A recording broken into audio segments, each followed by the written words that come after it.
या 1 तासाच्या वेळेमध्ये चुकूनही राखी भावाला बांधू नका. 2026मध्ये रक्षाबंधन 28 ऑगस्ट 2026 रोजी साजरं केलं जाणार आहे. आता या राखी पौर्णिमेच्या दिवशी जो काही अशुभ काळ आहे, जो काही राहू काळ आहे, ह्या राहू काळामध्ये आपल्याला चुकूनही भावाच्या हातावर राखी बांधायची नाही. आता 2026मध्ये बघा भद्रा काळ हा कधी आहे.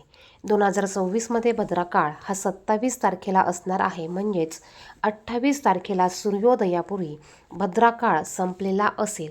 त्यामुळे यावर्षी भद्राची सावली नाही आहे. परंतु आपण ज्याला अशुभ वेळ म्हणतो, ही अशुभ वेळ आपण प्रत्येक चांगल्या शुभकार्यासाठी पाळत असतो आणि म्हणूनच आपल्याला या 1 तासाच्या राहू काळामध्ये आपल्याला भावाच्या हातावर राखी बांधायची नाही.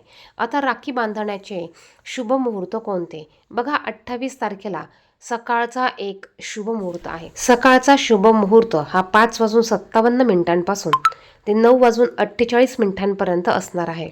एकूण कालावधी 3 तास 51 असणार आहे. यानंतर जर का तुम्हाला या वेळेमध्ये राखी बांधणं शक्य नसेल तर तुम्ही अभिजित मुहूर्तावर राखी बांधू शकतात. सकाळी 11:56 ते दुपारी 12:48 अभिजित मुहूर्त असणार आहे. आता 28 तारखेला पौर्णिमा तिथी ही सकाळी 9:48 असणार आहे. त्यामुळे हा सकाळचा जो राखी बांधण्याचा वेळ आहे हा अतिशय उत्तम मानला गेला आहे. भद्रा काळ हा आदल्याच दिवशी असल्यामुळे 27 तारखेला भद्रा काळ हा संपत आहे आणि राहू काळ 28 तारखेला राहू काळ हा सकाळी 10:15 ते सकाळी 11:45 असणार आहे. बघा काही झालं तरी आपल्याला हा जो काही राहू काळ आहे या काळात चुकूनही राखी भावाच्या हातावर बांधायची नाही. मग तुम्ही ह्या वेळेच्या अगोदर, ह्या वेळेच्या नंतर किंवा संध्याकाळी राखी भावाच्या हातावर बांधली तरी चालणार आहे. राखी कशी बांधायची याविषयीचा व्हिडिओ आपल्या चॅनेलवर आहे. राखी बांधण्यासाठी आपण जे ताट घेणार आहोत हे ताट तुम्ही स्टीलचं घ्या किंवा तांब्याचं घेतलं तरी चालेल.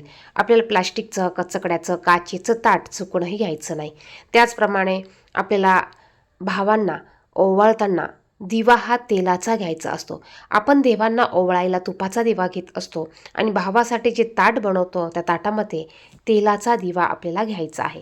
त्यानंतर हळदी, कुंकू, अक्षदा, 1 रुपयाचं नाणं, सोनं, तुम्ही मग अंगठी घ्या, कानातले घ्या, एक सोन्याचा दागिना, 1 रुपया सुट्टा, त्याचप्रमाणे मिठाई घ्या किंवा पेढे घ्या किंवा साखर घ्या, कापूस घ्या, सुपारी घ्या आणि राखी, त्याचप्रमाणे नारळ देखील काही ठिकाणी दिला जातो. तर या पद्धतीने आपल्याला ओवाळण्याचं ताट हे तयार करायचं आहे.